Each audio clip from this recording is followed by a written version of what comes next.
For the Detroit Lions, their passing game has been one of the most explosive over the last couple of years. But in today's training camp session, not only was it explosive, but it was just absolutely tearing apart the defense. And we're going to talk about it in this episode, folks. So stay tuned. What are we? What makes us what we are? And what we're going to be? It's grit. It's what we started with last year, guys. Doesn't matter if you have one ass cheek and three toes. I will beat your ass. Can definitely compete with the big dogs. 10-5 end zone touchdown Detroit Lion. You guys are unbelievable, man. I'm telling you. We are driven by Detroit. Hello, Detroit Lions fans, and welcome on back to yet another episode of MCM Motor City Mania. I'm your host, David T. Pike, and as always, we're diving on in. My friends, I just got done reading Tim Twentyman's observations from, today's practice, and it was quite obvious that the focus of today's practice was mostly on quarterback Jared Goff and the wide receivers, because according to what Tim Twentyman was saying, is that pretty much Goff was in essence having a field day. He was making all these great throws to whether it was Amon-Ra, St. Brown. St. Brown was the one that primarily got, most of the attention per se.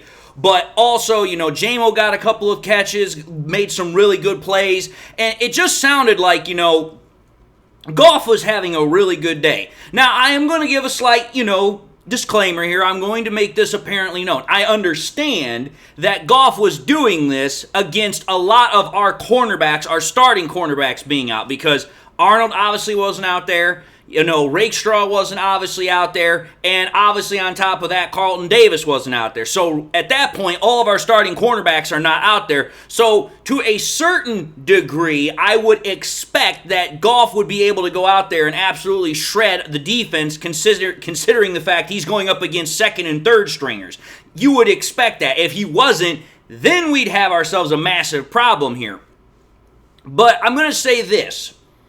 Other than the sheer fact that, Goff was out there with Amon-Ra St. Brown and, Jameson Williams, and they were shredding the defense, it was something specific that, Tim Twentyman put in his observation that, again, was brought up, and it's now the second time I've seen it brought up, and it's really caught my attention here, and I want to talk about it here for a little bit.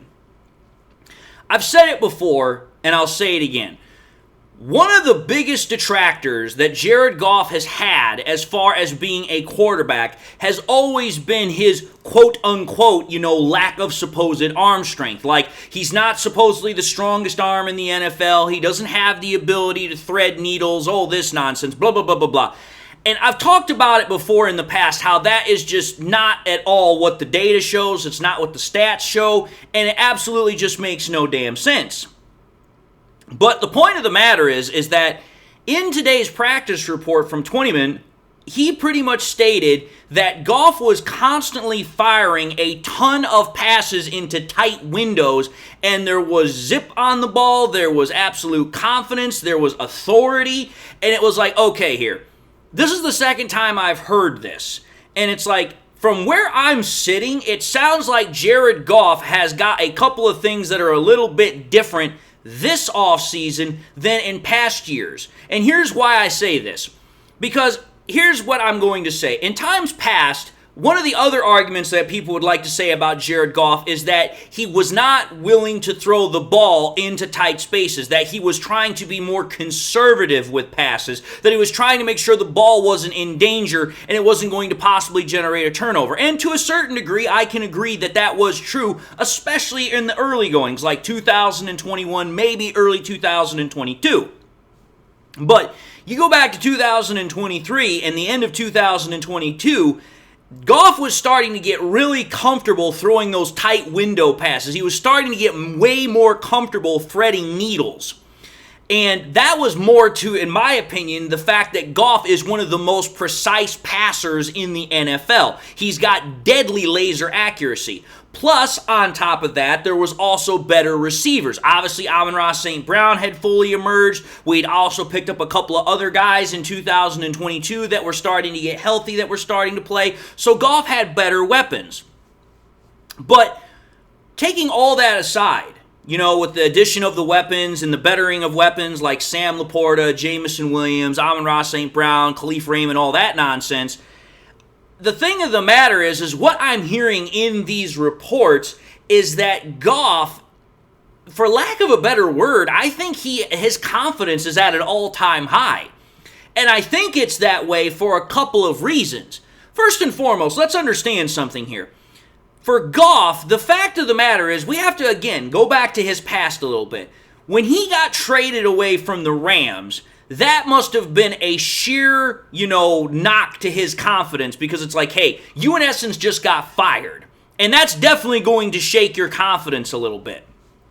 Now you fast forward a couple of years, and the Lions just made Jared Goff their highest paid player in their team's history. They gave him a 4-year deal. They, in essence, said, you're the franchise quarterback. They gave him a no-trade clause. That right there ought to have given Jared Goff an all-time sense of confidence, because it's like, okay, I am the guy. My security is set. I can now stop worrying about everything else, if he ever was worrying to begin with, and I can just focus on football and winning a championship for the Lions. Okay, there's that. But then you also have to take a look at everything surrounding Goff within Detroit itself. Ben Johnson is back for yet another year. Having an offensive coordinator and a guy that understands Jared Goff as well as he does, like Ben Johnson, for 3 straight years, that's almost unheard of in the NFL. And I guarantee you this, having a guy like that gives Goff a lot of comfort, and he's very confident playing and, working with Ben Johnson. Then obviously the fact that, Sam Laporta, Amon-Ra St. Brown, the fact that, we've got all these weapons and that Jamison Williams is really starting to catch on. Goff is even further confident because he's like, hey, I've got all my weapons. They're all playing very well. Our offensive line is stacked. Our team is stacked. So from my perspective, Goff is feeling, in essence, he's feeling his oats a little bit like, hey, I am at my best right now. This is the best that I am. And by the sounds of it in practice, he is playing on a level that very few quarterbacks are able to play. Again, I understand that this is against backups, but do remember, Tim Twentyman said that these were into tight windows. So regardless of whether or not the cornerbacks are Terry and Arnold, Rakestraw, or anybody else, the coverage was still good. My whole point in the matter is that Goff is showing that he has confidence to throw a ball anywhere on the field, regardless of who may or may not be in coverage. And I mean, let's think about it. When you've got guys like Amon-Ra St. Brown to throw to, who is in essence what I would call the perfect all-around wide receiver. He can run short routes, intermediate routes, inside, outside, deep. He's just a perfect wide receiver who can do everything you ask of him. Then you've got Jamison Williams, who's developing into a good wide receiver, but he's a deep threat and a weapon you've always got to take into account everywhere on the field. So it's like, okay, obviously Sam Laporta's not out there, but you've still got guys like Khalif Raymond. You've got all these weapons that it's like, hey, I've been developing with them. They've been developing with me. They understand me. I understand them. It's just like, hey, everything is clicking because everybody's on the same page. So like I'm talking about, that confidence, that comfort is there. And when Goff is as comfortable as he is right now, that is a bad sign for defenses, because one of the things we know about Jared Goff is when he gets into a rhythm, when he is at his best and he's comfortable, there are very few people that are able to stop him. Goff can be a literal surgeon back there when he is at his best and he's comfortable. And that's clearly what we saw from today's practice and what we've seen in the past. But the other thing I wanted to talk about here really quickly from today's practice that, again, really caught my attention because it was the second time it was brought up, is that Tim Twentyman said that Goff was zipping it. Like, he was throwing the ball with authority. He was throwing it with power. He was able to thread needles that were very, very hard throws to make. Not just because of accuracy's sake, but because he was able to force the ball in there and get it into such a spot that few other quarterbacks could do it. And it's like, again, that goes back to the whole conversation I had just a few moments ago about, Jared Goff's lack of apparent arm strength. So what I'm trying to get at here is I think to a certain degree, One of the things that Jared Goff worked on this offseason was his arm strength. And to a certain degree, there's proof of this because Jared Goff said specifically that one of the things he wanted to work on, one of the things he wanted to get better going into 2024 was his deep ball passing. Well, if you want to get better at your deep ball passing, other than just your accuracy and your touch, you need to get better arm strength. And it sounds like Goff not only got better in, being accurate and having touch to get the ball out there to J-Mo and others, but he's now got another ability to throw a ball into a very, very tight spot because he's now got extra juice in that arm to be able to zip it into places that maybe in times past he might not have felt as comfortable or confident about doing. So again, the way I look at it is that when you hear something one time, okay, you register it and you're like, whatever. That's great, that's grand, that's glorious. But now it's the second time we've heard this. Okay, now my interest has been piqued. Now I am definitely paying attention here. And again, with all the different throws that we've seen from Goff this offseason to Jamison Williams on deep patterns and all of these different other throws where Goff is threading it into needles and, just doing it really well, to me, it sounds like that the Lions' offense is going to go to another level than the previous level it was at last year. Because now Goff, I think, has further evolved. He has gotten even better than what he was in both 2022 and 2023. And Jared Goff was top 5, top 10 both those years.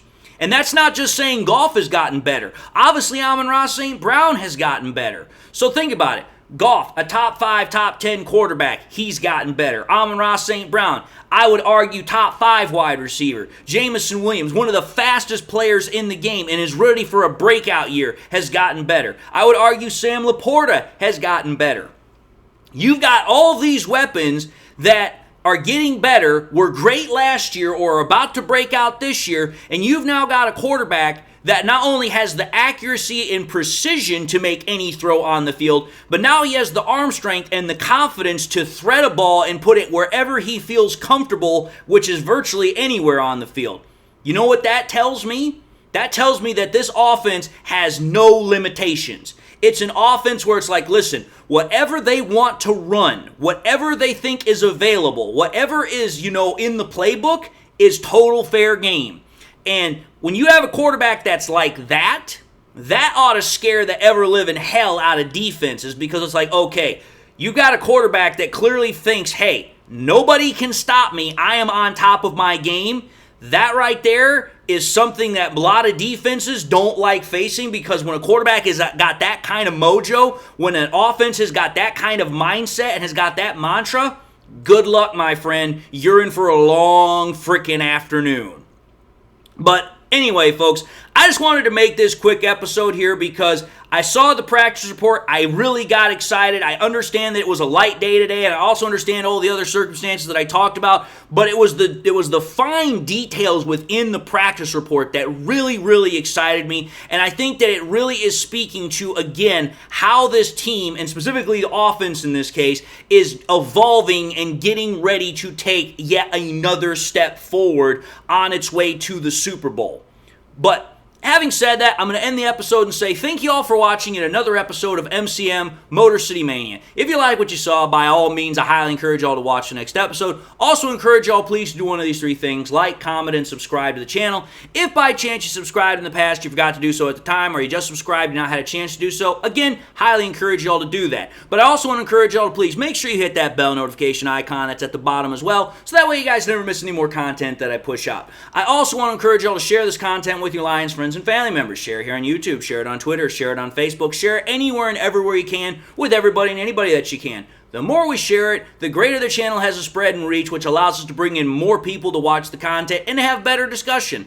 And with that being said to everybody, I hope you all enjoyed the content. I hope you all are having a great day. Hope you all got something in your life that makes you happy, makes you smile.